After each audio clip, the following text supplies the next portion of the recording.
नमस्कार, स्वागत है न्यूज 18 पंजाब हरियाणा में। मैं आपके साथ कुलदीप भारद्वाज।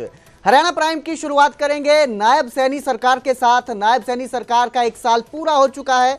पूरे हरियाणा में इस अवसर पर राज्य स्तरीय कार्यक्रम किया जा रहा है। सैनी सरकार के 1 साल पूरा होने पर यह कार्यक्रम है। अन्नदाताओं की समृद्धि सुनिश्चित करना हमेशा सरकार की प्राथमिकता रही है।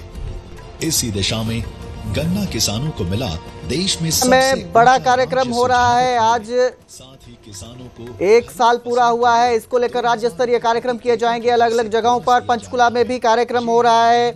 1 साल पूरा होने पर यह कार्यक्रम है सैनी सरकार के। थोड़ी ही देर में सीएम सैनी जनता को संबोधित करेंगे, प्रेस कॉन्फ्रेंस भी करेंगे सीएम सैनी। और 1 साल के दौरान जो भी कार्य किए गए हैं सरकार की तरफ से, उनका पूरा रिपोर्ट कार्ड पेश किया जाएगा। तो मुख्यमंत्री नायब सिंह सैनी की सरकार को 1 साल पूरा हो चुका है।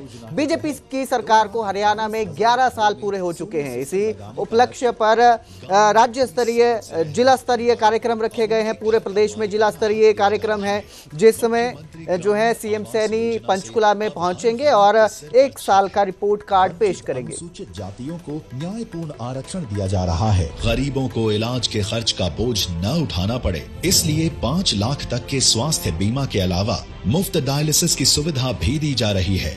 देश की आधी आबादी अब आत्मनिर्भरता की पूरी मिसाल बन चुकी है।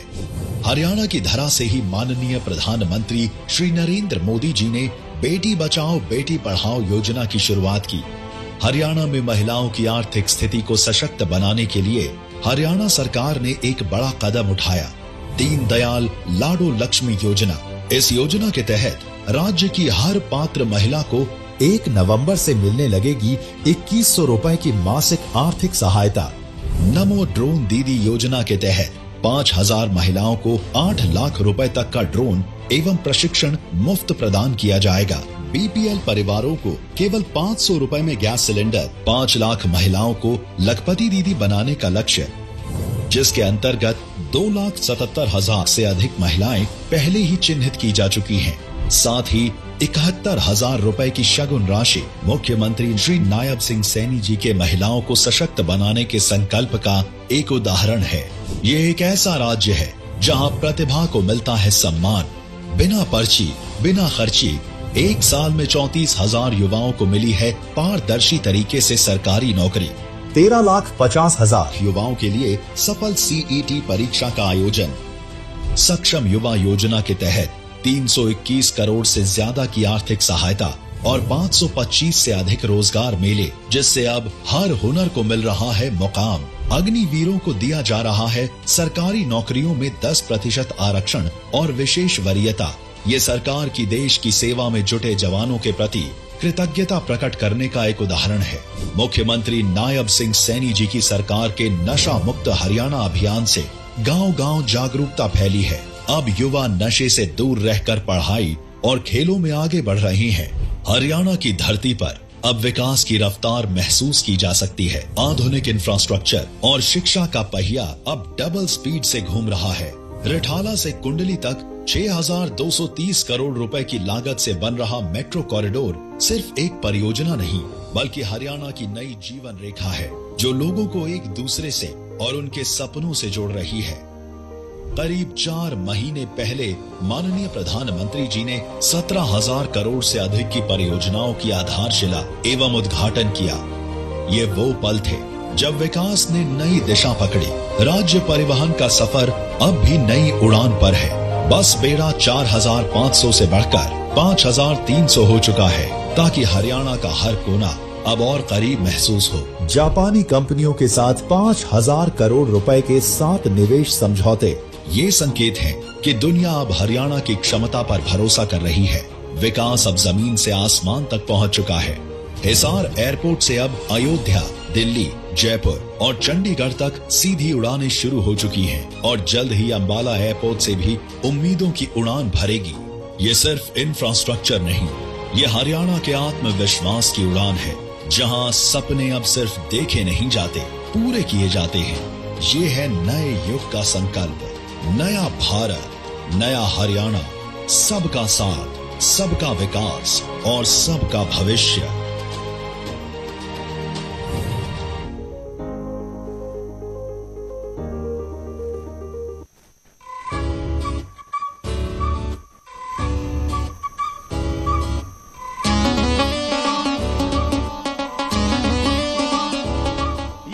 धरती हो अंबर महाराज से ये युग ये धरा हमारा। तो सीएम सैनी आज पंचकुला में पहुंचेंगे, राज्य स्तरीय कार्यक्रम में शिरकत करेंगे। आपको बता दें 1 साल पूरा होने पर कार्यक्रम किया जा रहा है। सैनी सरकार का 1 साल पूरा हो गया है और इसी के साथ बीजेपी के पूरे 11 साल हो चुके हैं।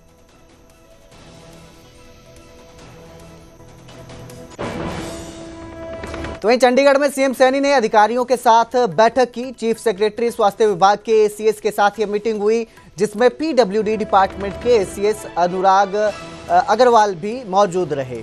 10 जिला अस्पतालों के नवीनीकरण की स्थिति पर इस बैठक में चर्चा हुई और हरियाणा सचिवालय में यह बैठक हुई, जिसमें 10 जिलों के अस्पतालों के नवीकरण को लेकर चर्चा की गई। उनमें किस तरह के बदलाव किए जा रहे हैं, किस तरह की सुविधाएं जो हैं वो मुहैया करवानी है, जो खामियां थी उनको लेकर इसमें चर्चा की गई। इस बैठक में पीडब्ल्यूडी डिपार्टमेंट के एसीएस अनुराग अग्रवाल भी मौजूद रहे और मुख्यमंत्री ने चीफ सेक्रेटरी स्वास्थ्य विभाग के एसीएस के साथ ये बैठक की है और 10 जिला अस्पतालों के नवीनीकरण की स्थिति को लेकर इस पर चर्चा की गई और उनमें जो सुविधाएं मुहैया करवाई जानी है उसको लेकर भी इस पर बातचीत हुई।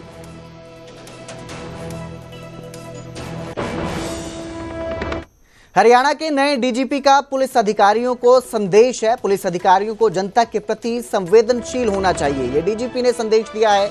नए डीजीपी ओपी सिंह ने ये संदेश दिया। उन्होंने कहा कि जनता को फ्रिक्शन फ्री पॉलिसिंग और सम्मान देना जरूरी है। पीड़ितों को वही सम्मान दें जो उच्च अधिकारियों को देते हैं। सरकारी योजनाओं से जरूरतमंदों को जोड़ने की कोशिश करें। बच्चों और युवाओं के साथ सम्मानजनक व्यवहार करें। पुलिस को समाज और राष्ट्र निर्माण में सक्रिय योगदान देना चाहिए और सुरक्षा और सुविधा देकर जनता को निर्भय जीवन का अवसर प्रदान करना होगा। तो ये संदेश दिया है नए डीजीपी ने। हरियाणा स्टाफ सिलेक्शन कमीशन ने सीईटी अभ्यर्थियों के लिए करेक्शन पोर्टल खोला है। 17 से 24 अक्टूबर तक ये पोर्टल खुला रहेगा, जिसमें अभ्यर्थी आवेदन में जो गलतियां हुई हैं उनमें सुधार कर सकेंगे। 26 से 27 जुलाई को सीईटी ग्रुप सी की परीक्षा हुई थी, जिसमें करीब 13,48,000 युवाओं ने रजिस्ट्रेशन करवाया था। 24 अक्टूबर रात 11:59 तक सुधार करने की अब सुविधा दी गई है। करेक्शन पोर्टल में जाकर आप अपने आवेदन में सुधार कर सकते हैं।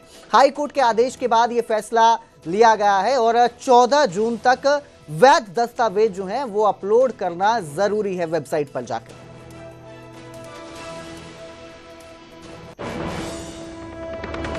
गोहाना में बीक्यू अध्यक्ष ने अनाज मंडी का दौरा किया। गुरनाम सिंह चढ़ूनी ने गोहाना अनाज मंडी का दौरा किया और इस दौरान उन्होंने कुरुक्षेत्र में थप्पड़ मारने वाली घटना पर तीखा बयान दिया।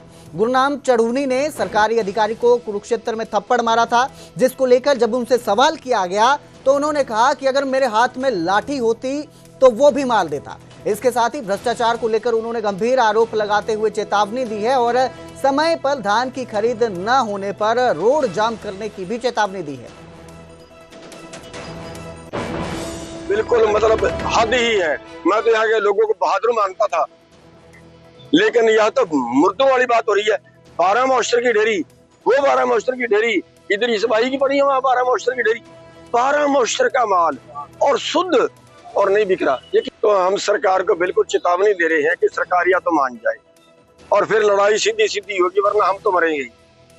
हमारा तो योग योगा होगा, जेल ले जाना ले चलो, चाहे कल के ले जाते अब ले चलो, लेकिन ये किसान की बर्बादी नहीं देखी जाएगी। और किसानों को कहना चाहूंगा, किसानों जब तक आपके खून को ये पानी बना रहेगा ना, कोई नहीं पूछने वाला, तब जागिए। तो वहीं पूर्व सीएम भूपेंद्र हुड्डा ने भी गोहाना की अनाज मंडी का दौरा किया। धान खरीद को लेकर अनाज मंडी का उन्होंने ये दौरा किया है। इस दौरान पूर्व सीएम ने बीजेपी सरकार पर भी निशाना साधा और कहा कि किसानों को धान का सही दाम नहीं मिल रहा है। 3100 रुपए में एमएसपी पर धान खरीदने का सरकार ने वादा किया था, लेकिन किसानों को जो है एमएसपी पर धान की खरीद नहीं हो रही है और उसका फायदा नहीं मिल रहा है। देखिए, मैंने सबसे पूछा है सारे किसानों से और कोई भी किसान इस बात के लिए नहीं मिला मेरे को जिसने कहा मेरे को एमएसपी मिली है। यार किसी 300 कटौती है, किसी 400 कटौती है, समय पे उठान नहीं है और मतलब खरीद प्रॉपर नहीं है और एमएसपी नहीं मिल रही किसान। मजबूरी में वो सस्ता बेच के जा रहा है। वही मैं कह रहा हूँ, प्रॉपर खरीद नहीं है। किसान मजबूर किया जाता है कि सस्ता बेच दे। कहीं 300 का कट है, कहीं 400 का कट है, और फिर उठान समय पे नहीं है, प्रॉपर उठान नहीं है। बिहार विधानसभा चुनावों को लेकर हलचल तेज हो गई है और अब इसका असर हरियाणा में भी देखने को मिल रहा है। बिहार जो विधानसभा चुनाव है उनमें हरियाणा के मंत्रियों और विधायकों की ड्यूटी लगाई गई है। राव नरबीर सिंह की ड्यूटी लगाई गई है। बिहार विधानसभा चुनाव में समस्तीपुर में कैबिनेट मंत्री विपुल गोयल की ड्यूटी लगाई गई है। वहीं मधुबनी में गौरव गौतम और राजेश नागर की ड्यूटी लगी है। इसके साथ ही कैबिनेट मंत्री किशन लाल पंवार की भी पटना में ड्यूटी लगी है।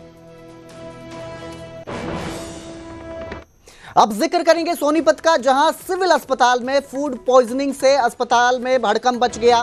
फूड पॉइजनिंग से एक की मौत हो गई, 2 की हालत गंभीर बताई जा रही है। अस्पताल में 8 लोगों का इलाज चल रहा है। पीने का जो पानी है वो मुख्य कारण बताया जा रहा है फूड पॉइजनिंग का। दूषित पानी की वजह से ये मामले सामने आए। महिला और बच्चे भी प्रभावित लोगों में शामिल हैं। जो पीड़ित हैं उनमें महिलाएं और बच्चे भी शामिल हैं।